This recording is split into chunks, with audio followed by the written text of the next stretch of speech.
Students, जैसा कि आप देख पा रहे होंगे, आज हम इकाई 2 अध्याय 3 विद्युत धारा का कुछ टॉपिक्स की स्टडी करने वाले हैं, जिनमें किरचॉफ के नियम, व्हीटस्टोन ब्रिज तथा मीटर ब्रिज को आज हम पढ़ेंगे। तो आइए इसे स्टार्ट करते हैं। आज का हमारा जो सबसे पहला टॉपिक है वो है किरचॉफ के नियम। तो किरचॉफ नाम के साइंटिस्ट ने विद्युत धारा तथा विभव से संबंधित दो नियम दिए थे, जिसे किरचॉफ के नियम के नाम से जाना जाता है। हम इन नियम को डिटेल में पढ़ने वाले हैं। आइए इसे स्टार्ट करते हैं। किरचॉफ के नियम में किरचॉफ ने दो नियम दिया था। इसका सबसे पहले हम पढ़ रहे हैं पहला नियम। पहला नियम, तो किरचॉफ का जो पहला नियम होता है, इसे धारा का नियम भी कहते हैं। इसे धारा या संधि का नियम कहते हैं। संधि मतलब जोड़, संधि का नियम कहते हैं। कॉम्पिटिशन एग्जाम में सबसे ज्यादा पूछा गया है, नीट के एग्जाम में भी पूछा गया है कि किरचॉफ का पहला नियम किस नाम से जाना जाता है। तो इसे धारा या संधि के नियम के नाम से जानते हैं, ठीक है। और साथ ही साथ ये आवेश संरक्षण के सिद्धांत पे आधारित है। किरचॉफ का पहला नियम आवेश संरक्षण के सिद्धांत पर आधारित है।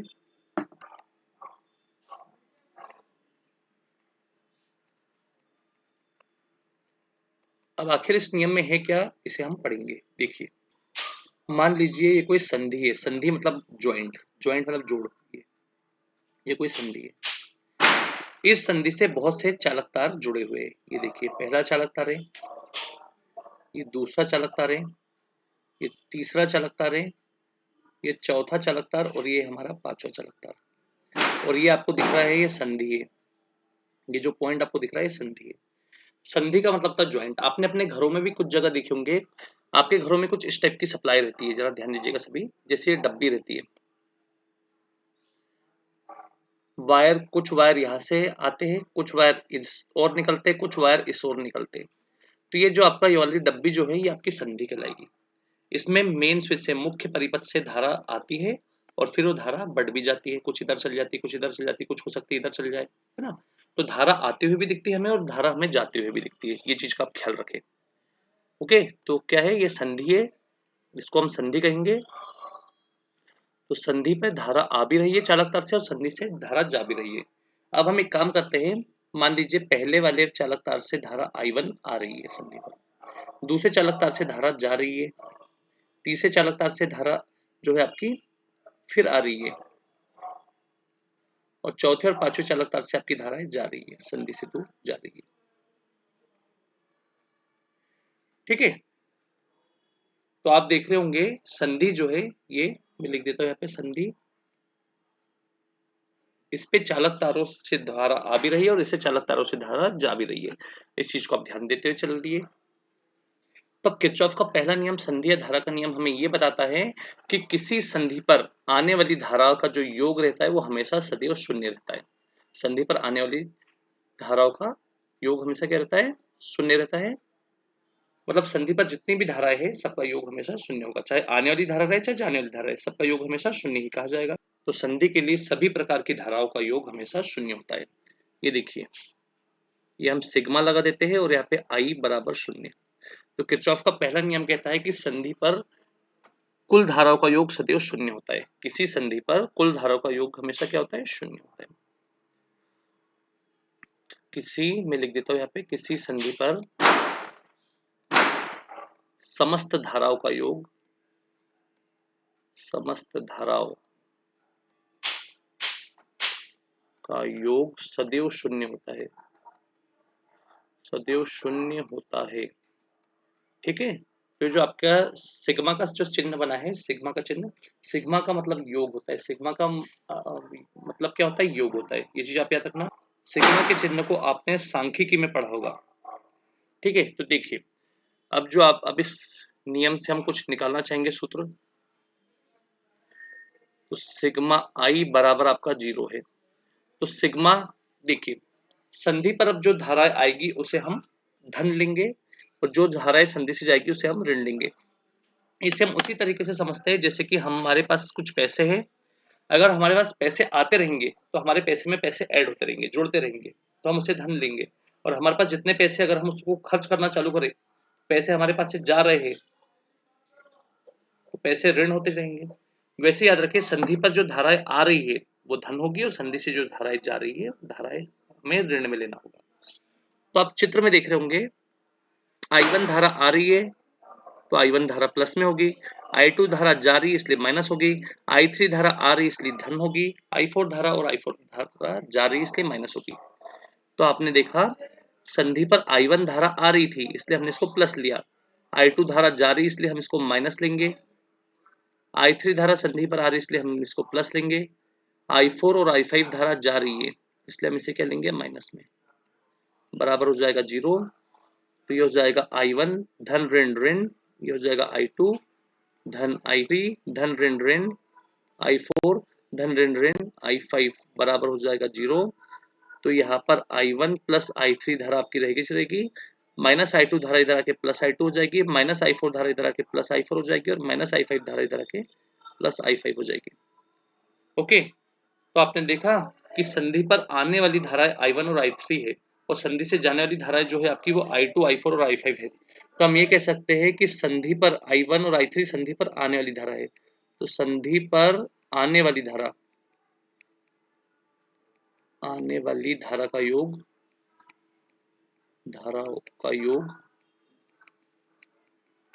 बराबर हो जाएगा I2, I4 और I5 धारा संधि से जा रही है, बराबर हो जाएगा संधि से जाने वाली धाराओं का योग, संधि से जाने वाली धाराओं का योग, संधि पर आने वाली धारा का योग बराबर संधि से जाने वाली धारा का योग। तो इस टाइप से किरचॉफ का पहला नियम हमने पढ़ा। किरचॉफ के पहले नियम में हमने पढ़ा कि किरचॉफ का पहला नियम धारा या संधि के नियम के नाम से जाना जाता है, और ये आवेश संरक्षण पर आधारित होता है।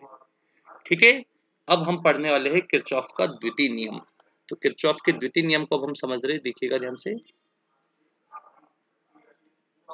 द्वितीय नियम, जैसे किरचॉफ का पहला नियम धारा या संधि का नियम होता है, वैसे किरचॉफ का जो दूसरा नियम होता है इसे हम बंद परिपथ, इसको क्लोज लूप भी कहा जाता है, बंद परिपथ का नियम या विभव का नियम या विभव के नियम के नाम से जानते हैं। विभव का नियम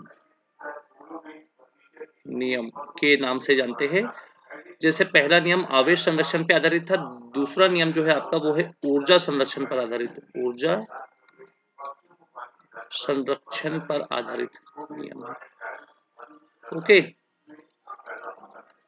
दूसरा नियम ऊर्जा संरक्षण पे आधारित है। किरचॉफ के द्वितीय नियम का जो कथन है वो ये है कि यदि किसी बंद परिपथ में, परिपथ या इसको पाश भी कहते हैं, परिपथ या पाश में प्रतिरोध, बहुत से प्रतिरोध, बहुसंख्यक प्रतिरोध तथा सेलों का संयोजन हो, बंद परिपथ में बहुत से प्रतिरोध तथा सेलों का समायोजन हो,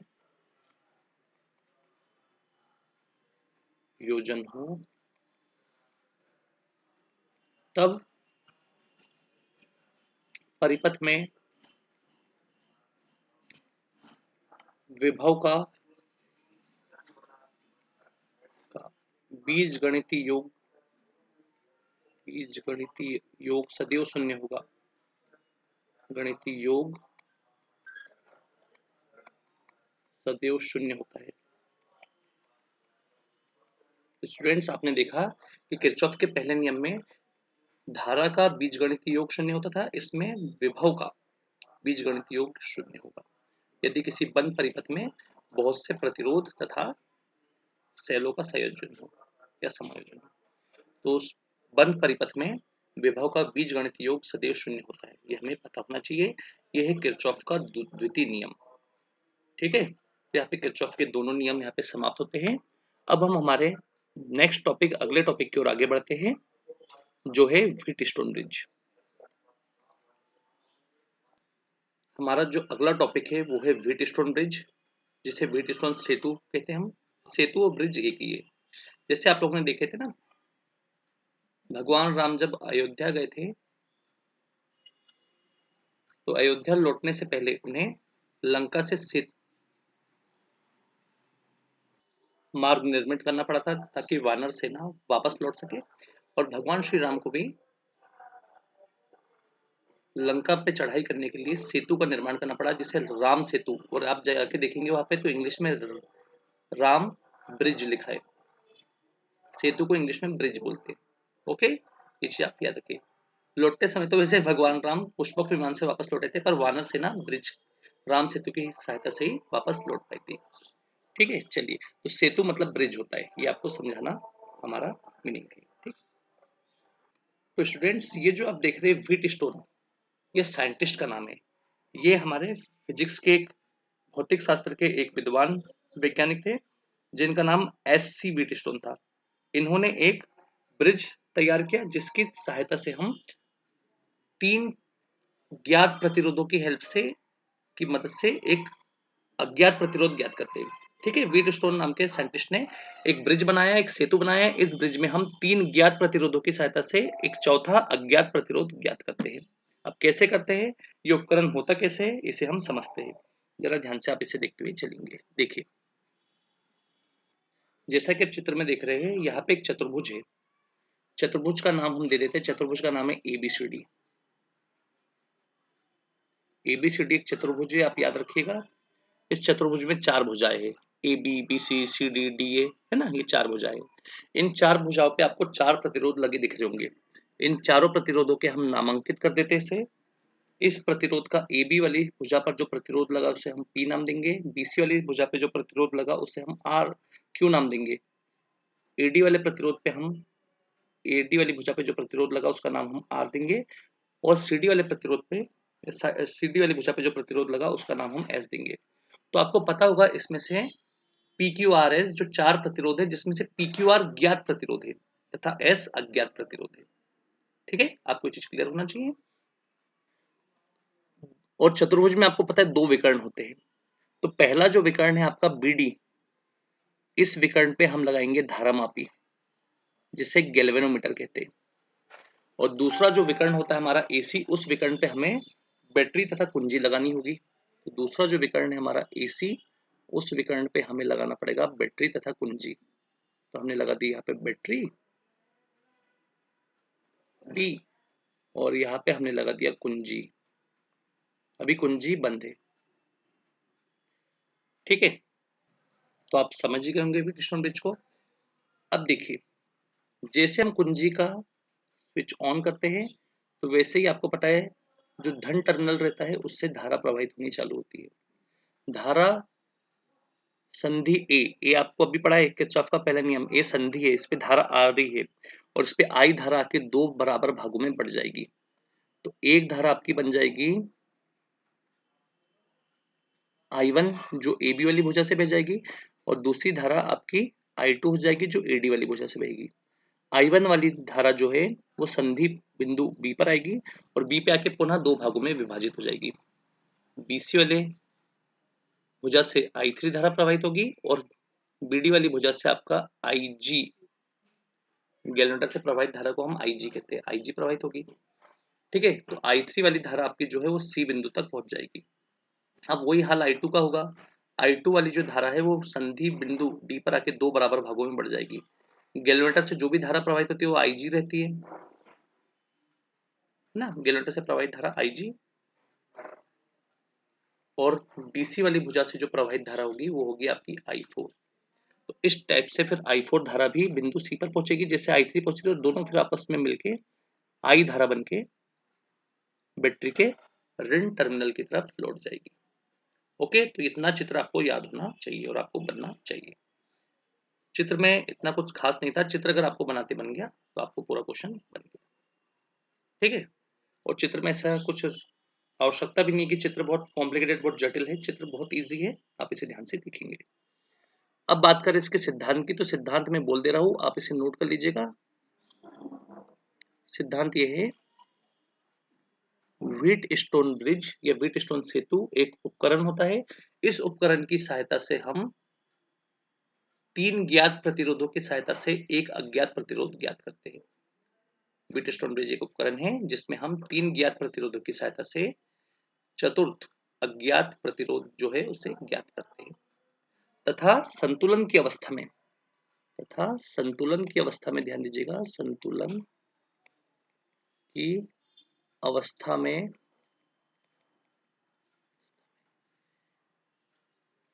P बटे Q बराबर R बटे S, अर्थात देखिए P बटे Q, PQ क्या है, P AB तथा BC भुजाओं पर जो संलग्न भुजा है इस पे लगे प्रतिरोध है, और RS क्या है, AD वाली भुजा और DC वाली भुजा पे संलग्न प्रतिरोध है।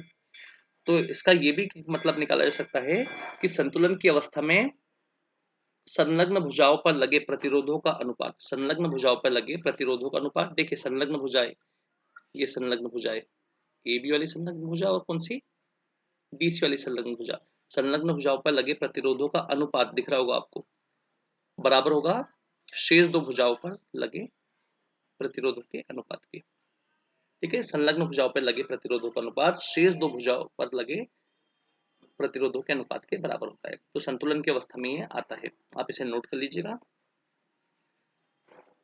अब हम आगे बढ़ते हैं और ये सूत्र आया कैसे, इसकी उत्पत्ति अब हम करने वाले हैं, इसका निगमन करने वाले हैं। तो देखिएगा सभी ध्यान से। तो उससे पहले किरचॉफ के यहाँ पे दूसरा नियम लगने वाला है। किरचॉफ का जो दूसरा नियम है वो बंद परिपथ का या बंद पाश का नियम होता है। तो यहाँ पे आपको दिख रहे होंगे, यहाँ पे दो पाश बन रहे हैं, बंद पाश। एक बंद पाश है आपका ABDA, देखिएगा ध्यान से, एक बंद पाश है आपका ABDA, ये देखिए ये एक बंद पाश आपका ABDA, और दूसरा बंद पाश जो है आपका वो है BCDB, ये आपका बंद पाश, दो बंद पाश है आपके, ये पहला बंद पाश और ये दूसरा बंद पाश है बंद परिपथ। ठीक है, अब इसे हम हल करने वाले हैं, तरह से ध्यान से आप देखते हुए चलेंगे। इसमें आपको एक ट्रिक याद रखनी पड़ेगी कि अगर आप धारा के साथ चलोगे तो आपको धन लेना है, धारा के साथ चलोगे तो धन, और धारा के विपरीत चलोगे तो ऋण लेना है। धारा के साथ चलोगे तो धन और धारा के विपरीत चलने पे ऋण लेना है, ये चीज आप याद रखिएगा। तो चलिए इसे स्टार्ट करते हैं। तो पहला हमारा जो बंद परिपथ है उसका नाम है ABDA। देखिए पूरा एक को बंद करना है, ऐसे चालू और ऐसे बंद होना चाहिए। बच्चे ABD लिख देते हैं, ABD अगर बच्चे ने लिख दिया तो देखे ना AD वाली भुजा तो खुली रह गई, बंद पाश कैसे बन गया, इसलिए इसे बंद करने के लिए A से चालू तो A से ही खत्म करना पड़ेगा, ABDA। देखिए किरचॉफ के द्वितीय नियम से, किरचॉफ के द्वितीय नियम से क्या होता है जरा समझिएगा सभी। किसी बंद परिपथ में जो विभव होता है उसका बीजगणित योग हमेशा शून्य होता है। बंद परिपथ, पहले बंद परिपथ का नाम देखिए क्या है, बंद परिपथ, पहले वाला बंद परिपथ का नाम है ABDA, पहले वाले बंद परिपथ का नाम है ABDA। तो बंद परिपथ ABDA में आपने अभी देखा विभव का बीजगणित योग हमेशा शून्य होता है। तो जरा ध्यान दीजिए, ABDA में 3 भुजाएं हैं। ABDA में कितनी भुजाएं, 3, AB वाली, BD वाली और DA वाली।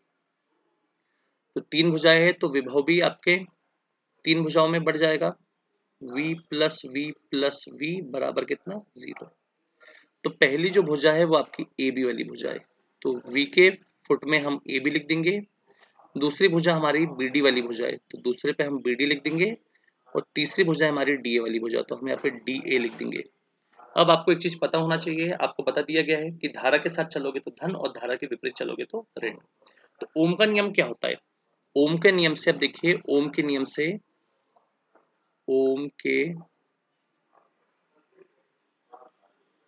नियम से, तो ओम के नियम से क्या होता है जरा समझिएगा। ओम का नियम होता है V बराबर IR। V बराबर क्या होता है आपको पढ़ाया गया था, ओम का नियम V बराबर RI या IR, प्रतिरोध गुणित धारा या धारा गुणित प्रतिरोध। ठीक है, चलिए। तो ओम के नियम से जो AB वाली भुजा पर जो विभव है उसको धारा गुणित प्रतिरोध में बदलना है। तो AB वाली भुजा पर देखिए, AB वाली भुजा पर धारा I1 है और प्रतिरोध P है। AB वाली भुजा पर धारा I1 और प्रतिरोध P है। तो हमें ए बी वाली भुजा के लिए धारा I1 और प्रतिरोध P रखना पड़ेगा। बीडी वाली भुजा पर आइए, बीडी वाली भुजा पर धारा IG है और प्रतिरोध G है, धारा मापी का प्रतिरोध G है, धारा IG और धारा मापी का प्रतिरोध क्या है, G। ये हो जाएगा हमारा IgG। और डीए वाली भुजा पर देखिए, डीए वाली भुजा पर धारा I2 और प्रतिरोध R, धारा I2 प्रतिरोध R है, तो धारा I2 और प्रतिरोध R है बराबर 0। अब जरा ध्यान दीजिए, आप सोच रहे होंगे मैंने इनके बीच में कुछ चिन्ह क्यों नहीं लगाए, तो चिन्ह आपको मैंने बता तो दिया था कि अगर हम धारा के साथ चल रहे हैं तो हमें धन लेना है और धारा के विपरीत चल रहे तो हमें ऋण लेना है, तो आपको उसी चीज को ख्याल रखना होगा और देखना होगा। तो देखिएगा भाई सभी, I1P, सबसे I1P हमें कैसे मिला, ए बी वाली भुजा से मिला। कैसे मिला हमें, ए बी वाली भुजा से। तो ए बी वाली भुजा में मतलब मैं ए से बी की तरफ जा रहा हूँ, मैं जा रहा हूँ ए से बी की तरफ, और आप देख रहे होंगे धारा भी ए से बी की तरफ जा रही है, मतलब मैं धारा के साथ चल रहा हूँ, मतलब I1P धन में आएगा। अब देखिए भाई, बी से डी, मैं बी से डी की तरफ जा रहा हूँ, धारा भी देखिए जो IG वाली धारा है, IG वाली धारा वो भी बी से डी की तरफ जा रही है, तो ये भी आपका धन में आएगा, इसको धन लगा देते हैं हम। अब अगली भुजा रह गई डीए वाली भुजा, डीए वाली भुजा, तो डीए वाली भुजा देखिए, हम डी से ए की तरफ जा रहे हैं और धारा ए से डी की तरफ आ रही है, आपको दिख रहा होगा हम जा रहे हैं डी से ए की तरफ, डी और धारा आ रही है ए से डी की तरफ, I2 वाली जो धारा है वो ए से डी की तरफ आ रही है, तो हमें यहाँ पे लेना पड़ेगा माइनस, क्योंकि हम धारा के विपरीत चल रहे हैं, बराबर हो गया आपका 0। फिर बता दे रहा हूँ, धारा के साथ चलना है तो धन और धारा के विपरीत चलना है तो ऋण, इस चीज का ख्याल रखें। तब आगे बढ़ने की बारी है, जरा देखते हुए चलेंगे। अब धारा मापी का कुछ नियम सुन लीजिए। धारा मापी में एक्चुअल में होता क्या है, धारा मापी में अगर दोनों तरफ से धारा बहे, ये देखिए धारा मापी G है, अगर इसमें दोनों तरफ से धारा बहती है तो धारा जो हो जाती है इसकी वो हो जाती है 0, इसकी धारा शून्य हो जाती है, ठीक है, धारा इसकी शून्य हो जाती है, जिसे शून्य विक्षेप की स्थिति कहते हैं। क्या कहते हैं इसे, शून्य विक्षेप की स्थिति। तो देखिए धारा मापी में धारा दोनों तरफ से ही आ रही है, देखिए आपको दिख रहा होगा चित्र में, IG वाली धारा ऊपर से भी आ रही है और IG वाली धारा नीचे से भी आ रही है, तो धारा मापी संतुलित हो जाएगा, और संतुलित अवस्था में IG कितना हो जाएगा आपका, IG हो जाएगा 0, क्योंकि धारा दोनों तरफ से आ रही है, तो IG ये हो जाएगा संतुलन की अवस्था में, तो संतुलन की अवस्था में धारा मापी की धारा शून्य हो जाएगी, तो संतुलन की अवस्था में IG बराबर 0, तो आपका हो जाएगा I1P प्लस IG, तो 0 हो गया, तो ये पूरा 0 हो जाएगा, माइनस I2R बराबर 0, तो I1P आपका रहेगा माइनस I2R इधर आके हो जाएगा प्लस I2R, ये हो गया समीकरण नंबर 1, ठीक है। इसमें आपको कोई डाउट नहीं होना चाहिए था, क्योंकि बहुत इजी था। अब हम आगे बढ़ेंगे दूसरे लूप की तरफ। तो हमारा दूसरा लूप है, उसका नाम देख लीजिए, दूसरे लूप का नाम है BC। देखिए दूसरे लूप का नाम है BCDB, BCDB। तो दूसरे बंद परिपथ या लूप में जब हमारे हैं तो देखिएगा इसे, तो द्वितीय बंद परिपथ या पाश में, वही किरचॉफ के दूसरे नियम से विभव का बीजगणित योग शून्य होता है। और बंद परिपथ का नाम क्या है, बंद परिपथ का नाम है BCDB में। देखिए इसमें भी तीन भुजाएं, पहली भुजा BC, दूसरी CD और तीसरा DB। विभव का बीजगणितीय योग जो शून्य है उसको तीन बराबर भागों में बांट देते हैं, V plus V plus V बराबर 0। तो पहली भुजा जो रहेगी वो BC वाली भुजा रहेगी, दूसरी भुजा जो रहेगी वो CD वाली भुजा रहेगी, और तीसरी भुजा जो रहेगी वो DB वाली भुजा रहेगी, ठीक है। यहाँ पर ओम का नियम ही लगेगा, ओम के नियम से V बराबर आप जानते हैं, ओम के नियम से V बराबर IR, तो ओम के नियम से देखिएगा भाई, ओम के नियम से V बराबर IR, तो BC वाली भुजा पे धारा और प्रतिरोध देखिए कितना है, BC वाली भुजा पे धारा I3 और प्रतिरोध Q है, तो BC वाली भुजा पे धारा I3 और प्रतिरोध Q। अगला CD वाली भुजा पे आइए, VCD, CD वाली भुजा पे धारा है I4 और प्रतिरोध है S, धारा है I4 और प्रतिरोध है S। और DB वाली भुजा पर आइए, DB वाली भुजा पे धारा IG और प्रतिरोध G बराबर 0, देख लीजिए DB वाली भुजा पे धारा IG और प्रतिरोध G आपको दिख रहा होगा। अब वही चीज, धारा के साथ चलोगे तो धन और धारा के विपरीत चलोगे तो ऋण, तो मैं पहले बी से सी की तरफ जा रहा हूँ और धारा भी देखिए बी से सी की तरफ जा रही है, धन। देखिए हम बी से सी की तरफ जा रहे हैं और धारा भी बी से सी की तरफ जा रही है, इसलिए वाला हिस्सा धन में रहेगा। अब अगला है हमारा सी डी। मैं सी से डी की तरफ जा रहा हूँ और देखिए मैं सी से डी की तरफ जा रहा हूँ पर धारा डी से सी की तरफ आ रही है। दिख रहा होगा आपको, धारा जो है वो डी से सी की तरफ आ रही है, I4 धारा डी से सी की तरफ आ रही है। मतलब मैं सी से डी की तरफ जा रहा हूँ, धारा डी से सी की तरफ आ रही है, मतलब उल्टा काम हो रहा है। तो हमें यह लगाना पड़ेगा माइनस, और IG ये डीबी वाली साइड पे, डीबी वाली साइड पे देखो, डीबी वाली भुजा पे आईडी डी से धारा बी की तरफ बह रही, धारा डी से बी की तरफ बह रही, और हम भी डी से बी की तरफ जा रहे हैं, इसलिए यहाँ पे लेना पड़ेगा प्लस। यहाँ पर भी आप देख रहे होंगे धारा मापी से दोनों तरफ से धारा आ रही है, ऊपर से भी IG और नीचे से भी IG। तो जब धारा मापी में दोनों तरफ से धारा आती है तो धारा संतुलित हो जाती है। तो IG बराबर हो जाएगा 0 संतुलन की अवस्था में। क्या? संतुलन की अवस्था में। हो गया। देखते अब क्या होता है। तो हो जाएगा I3Q minus I4S plus 0, IG 0 हो गया इसलिए पूरा 0। अब यहाँ पे देखिएगा भाई सभी I3Q माइनस I4S इधर आके प्लस I4S हो जाएगा, जो समीकरण नंबर 2 आ गया।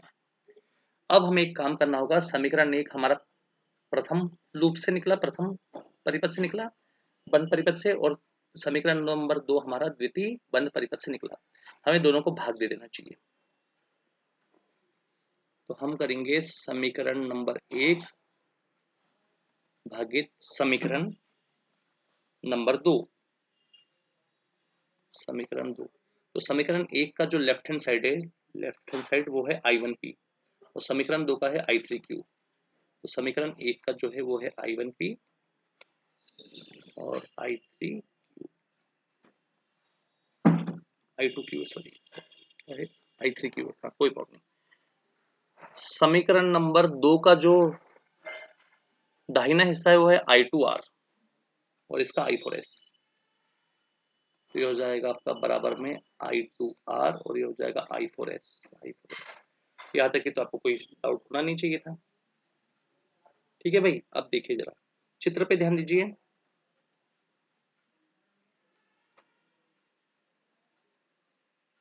चित्र से, तो चित्र पे ध्यान दीजिएगा आप सभी।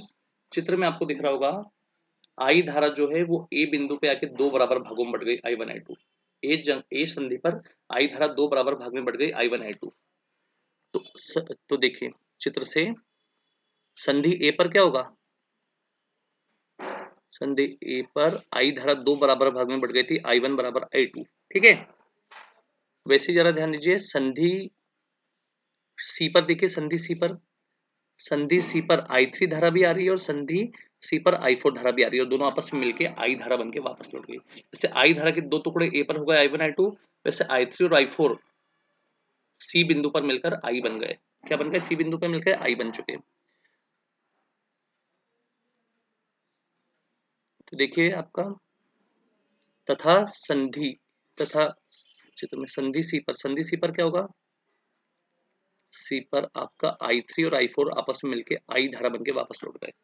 तो एक काम करिए अब, अतः देखिए अतः क्या होगा, I1P आपका रहेगा और I3Q भी आपका रहेगा, मतलब लेफ्ट साइड को आपको हाथ नहीं लगाना है।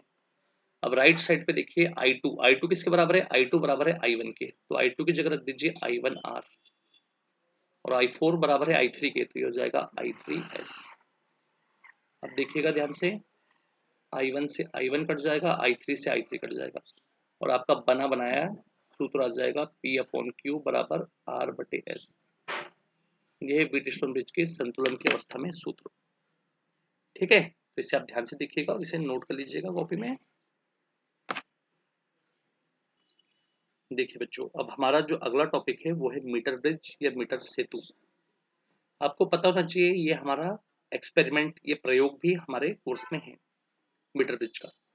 ठीक है, तो इसे ध्यान से देखिएगा, ये प्रयोग भी है, प्रयोगात्मक प्रश्न भी है इसमें और ये कोर्स में भी है और ये बड़े नंबर के क्वेश्चन में पूछा जाता है क्वेश्चन मीटर ब्रिज का। और ये तो इसलिए भी पूछा जाता है क्योंकि प्रयोग में भी है, प्रैक्टिकल में भी है ना आप लोग को ये, इसलिए इसे ध्यान से देखते हुए आप चलेंगे। तो मीटर सेतु या मीटर ब्रिज एक्चुअल में होता क्या है, वास्तविक रूप से होता क्या है। तो देखिए सबसे पहले अब हमारे सामने एक प्रॉब्लम आके खड़ी हुई एक परेशानी आई कि व्हीट स्टोन ब्रिज से हम अज्ञात प्रतिरोध पता तो कर लेते हैं, 3 ज्ञात प्रतिरोधों की सहायता से, पर इसका परिपथ बहुत ही ज्यादा जटिल था। आप देख रहे होंगे इसका परिपथ बहुत ज्यादा जटिल है। एक तो 4-4 भुजाएं, फिर चारों भुजाओं पे 4 प्रतिरोध, फिर 2 विकर्ण बीडी और एसी, बीडी वाले विकर्ण पे धारा मापी और एसी वाले विकर्ण पे बैटरी तथा कुंजी लगाना पड़ता है। ये बहुत ज्यादा जटिल और कॉम्प्लिकेटेड सर्किट बोलते हैं जिसको हम, वो था परिपथ था। तो अब इसके लिए रास्ता निकाला गया कि इसको कुछ छोटा किया जा सकता है क्या, कुछ ऐसा सरल, इसको जो जटिल परिपथ है इसको क्या हम सरल बना सकते क्या। फिर ये देखते हुए मीटर ब्रिज या मीटर सेतु बनाया गया। देखिए ये जहाँ पे जितना जटिल था वहां पे मीटर ब्रिज बहुत ज्यादा सरल था। अब कैसे सरल था जरा ध्यान दीजिए, फिर मैं आपको इसका चित्र भी दिखाऊंगा कि एक्चुअल में रहता कैसे, पहले आप समझिए। इसमें मीटर सेतु में क्या किया गया, लकड़ी का एक आयताकार बोर्ड होता है, इसमें लकड़ी का एक आयताकार बोर्ड होता है। इस आयताकार बोर्ड पे आप देख रहे होंगे एक समकोण आकार की पट्टी लगी रहती है किनारे पे, समकोण आकार की एक पट्टी लगी रहती है यहाँ पे, ठीक है। दूसरे किनारे पे भी दूसरी समकोण आकार की पट्टी लगी रहती है, बीच में एक सीधी पट्टी लगी रहती है। ये पट्टियां धात्विक पट्टियां होती है, ठीक है। अब आपको पता होना चाहिए जो पहली पट्टी होती है समकोणिक आकार की, उसमें एक स्क्रू लगा रहता है। जो बीच में मध्यस्थ, बीच में जो सीधी पट्टी है उसमें 3 स्क्रू लगे रहते हैं, और जो दूसरी समकोणिक आकार की पट्टी है उसमें एक और स्क्रू लगा रहता है। अब आपको क्या करना होगा, देखिए दोनों समकोणिक आकार की जो पट्टियां है, दोनों समकोणिक आकार की जो पट्टियां है, उन समकोणिक आकार की पट्टियों में हमें एक चालक तार लगाना होता है। यह चालक तार मिश्र धातु का बना होता है, मिश्र धातु मतलब एलॉय का बना होता है, मिश्र धातु का, है ना, याद रखिएगा। इस टाइप से आपका ये मीटर ब्रिज आपको ऐसा दिखेगा। आप प्रैक्टिकल लैब में जब भी जाएंगे तो आपको इस टाइप से दिखेगा। अब इसका आपको ओरिजिनल चित्र दिखा रहा हूँ मैं, जरा इसे आप ध्यान से देखते चलेंगे भाई सभी। देखिए इस टाइप से रहता है, आपको समझाया था मैंने, लकड़ी का एक आयताकार पट्टा होता है, उस पट्टे के ऊपर समकोणिक पट्टियां लगी रहती है। देखिए पहली समकोणिक पट्टी, ये दूसरी समकोणिक पट्टी दूसरे किनारे पे, और एक सीधी समकोणिक पट्टी, सीधी पट्टी बीच में होती है।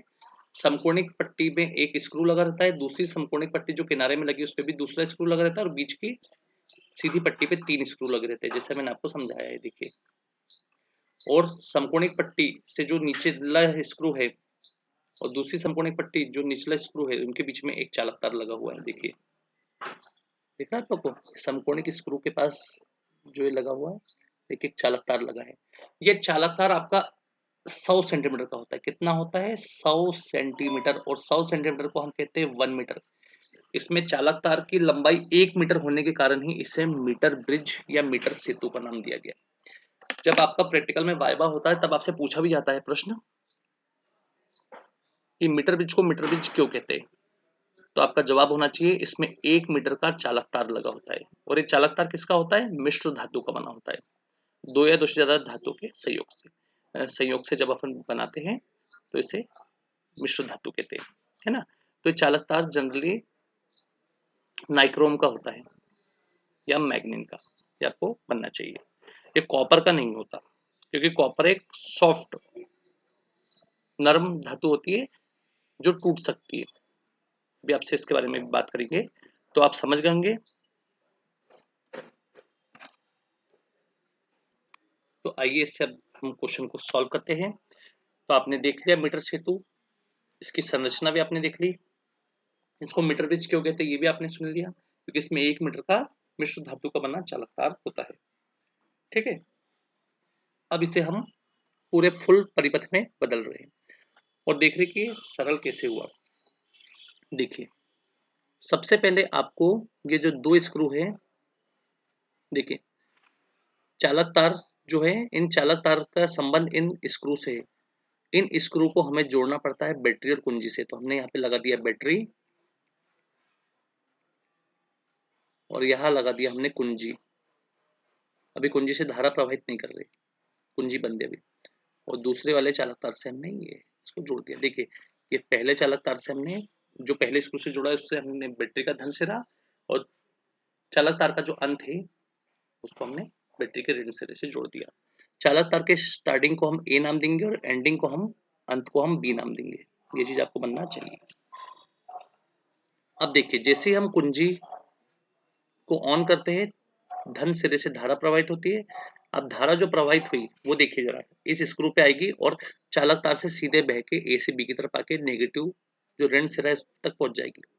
पर धारा का कुछ भाग, ये वाला पॉइंट आपका जंक्शन है, ये वाला पॉइंट आपका जंक्शन मतलब संधि है। धारा का कुछ भाग ए से बी तक तो निकल जाएगा, बाकी कुछ भाग आपकी इस समकोणिक पट्टी है इसमें आएगा। अब इस पट्टी से इस पट्टी में तो आ नहीं सकता क्योंकि बीच में गैप दिख रहा है आपको, परिपथ कंप्लीट नहीं होगा। तो परिपथ को कंप्लीट करने के लिए हमें यहाँ पे लगाना पड़ता है प्रतिरोध बॉक्स। क्या लगाना पड़ता है? प्रतिरोध बॉक्स, जिसको आरबी कहते हैं, रेजिस्टेंस बॉक्स आरबी। ये आपका प्रतिरोध बॉक्स है, प्रतिरोध बॉक्स, रेजिस्टेंस बॉक्स कहते हैं इसको। अब दूसरा जो स्क्रू है, इस दूसरे स्क्रू में हमें जोड़ना पड़ता है धारामापी जी को। किसको जोड़ना पड़ता है? हमें धारामापी जी को। और धारामापी जी का संबंध हमें एक जॉकी से करना पड़ता है। जॉकी, जे लिख दे रहा हूं मैं यहाँ पे, जे जॉकी से करना पड़ता है। अब जॉकी होता क्या है अभी आपको थोड़ी देर में बात करूंगा मैं।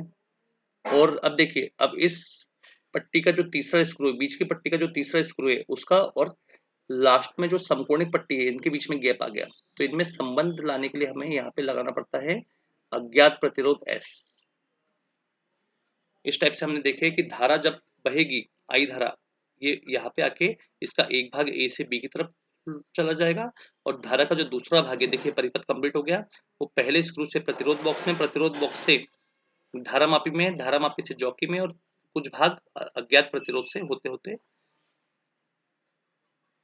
बी वायर की अंत तक पहुंचेगा और ऋण सिरे तक बैटरी के पहुंच जाएगा। इस टाइप से हमारा ये सर्किट परिपथ इजी हो गया, व्हीटस्टोन ब्रिज से इजी, आसान हो गया।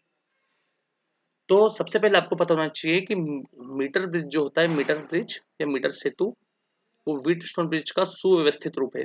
मीटर सेतु जो है वो क्या है? व्हीट स्टोन सेतु का, व्हीट स्टोन स्टोन सेतु का सुव्यवस्थित सुव्यवस्थित रूप है। ठीक है, सुव्यवस्थित रूप है। अब जरा ध्यान से देखिए, इसका जो सिद्धांत होता है, इसका सिद्धांत क्या होता है, जरा ध्यान दीजिएगा। इसका सिद्धांत और सूत्र हम निकाल रहे हैं। तो सिद्धांत, इसका सिद्धांत मीटर सेतु व्हीट स्टोन सेतु के सिद्धांत पे काम करता है ना। तो मीटर सेतु किस पे काम करता है? क्योंकि उसका सुधरा हुआ और सुव्यवस्थित रूप है ना। तो मीटर सेतु जो है वो व्हीट स्टोन स्टोन सेतु के सिद्धांत पर कार्य करता है। ये खालिस्तान में आ चुका है कि मीटर सेतु खालिस्तान के सिद्धांत पे काम करता है। तो मीटर सेतु व्हीटस्टोन सेतु के सिद्धांत पे कार्य करता है, ये आपको बनना चाहिए।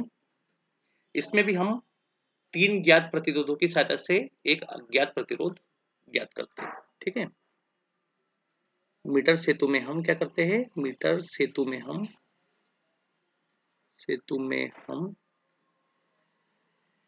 तीन ज्ञात प्रतिरोधों की सहायता से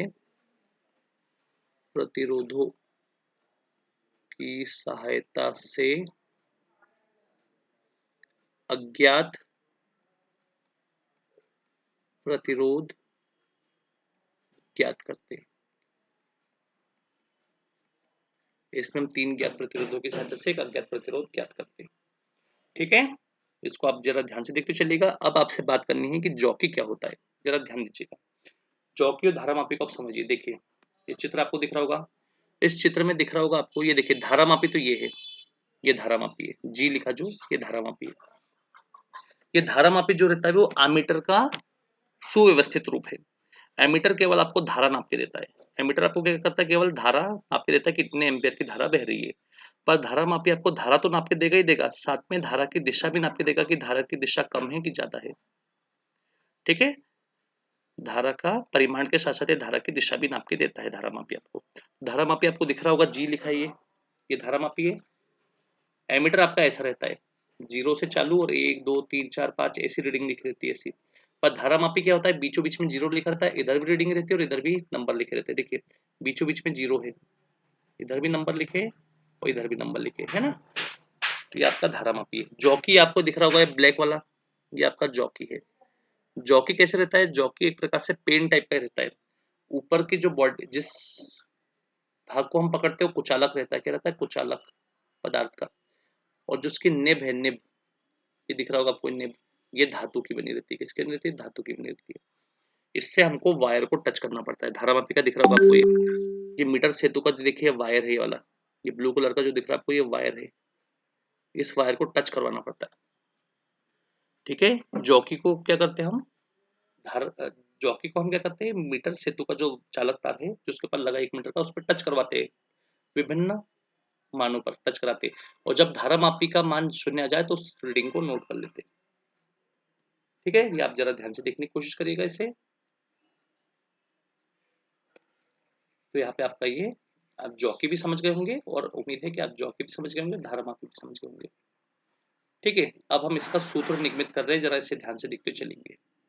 इसका सूत्र होता क्या है, और आखिर व्हीटस्टोन ब्रिज में हमको 4 प्रतिरोध दिख तो रहे थे पी क्यू आर एस पर, यहाँ पे तो हमको ये देखिए इस चित्र में तो हमको सिर्फ एस बस दिख रहा है, पी क्यू और आर कहाँ कहाँ गायब है, तो हम इसे देखना चाहेंगे, जरा ध्यान से देखते चलेंगे।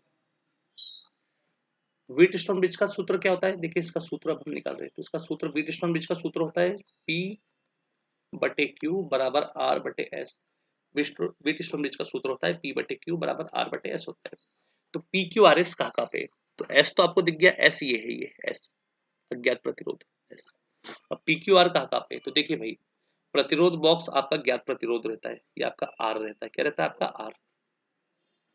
अब देखिए जॉकी को जब आप वायर से टच करते हो, जॉकी को जब आप वायर पे जहां भी टच करते हो, देखो भाई जॉकी को आप वायर पे जहां पर भी टच करते हो, चालक तार पे आप जहां पे भी टच करते हो, और आपकी धारामापी की रीडिंग क्या जाए, धारामापी की रीडिंग आपकी, या धारामापी पे 0 विक्षेप आ जाए, तो रीडिंग को आपको नोट करना पड़ता है।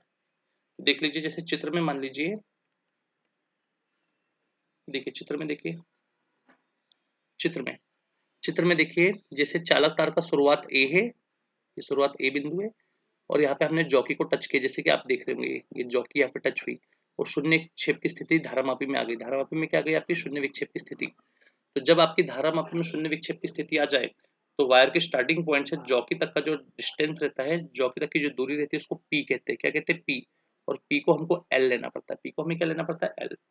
अब जॉकी से क्यू तक का जो हिस्सा होता है, जॉकी से बी तक का जो हिस्सा होता है, बी तक का चालक तार के अंत तक का जो हिस्सा होता है, उसको हमको क्यू बोलना पड़ता है, क्या बोलना पड़ता है, क्यू। तो अगर ए से बी 100 है, ए से बी 100 सेंटीमीटर है, और ए से जॉकी तक का हिस्सा, वायर के स्टार्टिंग से जॉकी तक का हिस्सा एल है, तो जे से जॉकी तक का हिस्सा, बचा वाला हिस्सा होगा 100 माइनस एल, कितना होगा, 100 माइनस एल। अगर ए से बी एल है, ए से बी 100 है, ए से बी कितना है, 100 है, ए से जे तक का हिस्सा पी है जिसको मैं एल कह रहा हूँ, तो जॉकी से लेके वायर के अंत तक का हिस्सा क्यू होगा, जो 100 माइनस एल हो जाएगा, क्या हो जाएगा, 100 माइनस एल। तो आपका पहला प्रतिरोध पी, वायर के स्टार्टिंग से जॉकी तक का डिस्टेंस, आपका दूसरा प्रतिरोध क्यू, जॉकी से वायर के अंत बी तक का दूरी, प्रतिरोध बॉक्स आर, और अज्ञात प्रतिरोध एस। तो इस टाइप से आपने देखा कि पी जो है, पी वो क्या है, वायर के स्टार्टिंग ए से जॉकी तक की दूरी, जिसको एल बोलते हैं। क्यू जो होगा वो जॉकी से वायर के अंत बी तक की दूरी होती है, जिसको 100 माइनस एल बोलते हैं। आर आ रही है और एस ऐसे ही है, आर आ रही है और एस आपका क्या है, एस। रख दीजिए पी अपॉन क्यू बराबर आर अपॉन एस में। तो पी की जगह रख दीजिए एल, क्यू की जगह रख दीजिए 100 माइनस एल, आर की जगह रख दीजिए आर, और एस की जगह रख दीजिए एस। तो एल का एस में गुणा होगा तो एल एस, और ये आपका हो जाएगा 100 माइनस एल इंटू आर। तो अज्ञात प्रतिरोध ज्ञात करना है ना, तो एस रहने दो, ये भी पड़ा, ये हो जाएगा 100 माइनस एल, एल गुणा से भाग में आ जाएगा, और ये हो जाएगा आर। ये है मीटर ब्रिज का सूत्र। तो आप इसे ध्यान से देखिएगा, ये प्रैक्टिकल में भी है, हम इसे पढ़ेंगे। और साथ ही साथ अब अगले लेक्चर में आपको विभव मापी, जिसको हम पोटेंशियोमीटर कहते हैं, उसके बारे में बताएंगे, ठीक है। तो इसे आप अच्छे से नोट कर लीजिए कॉपी में, और अच्छे से नोट्स इसके बना लीजिए।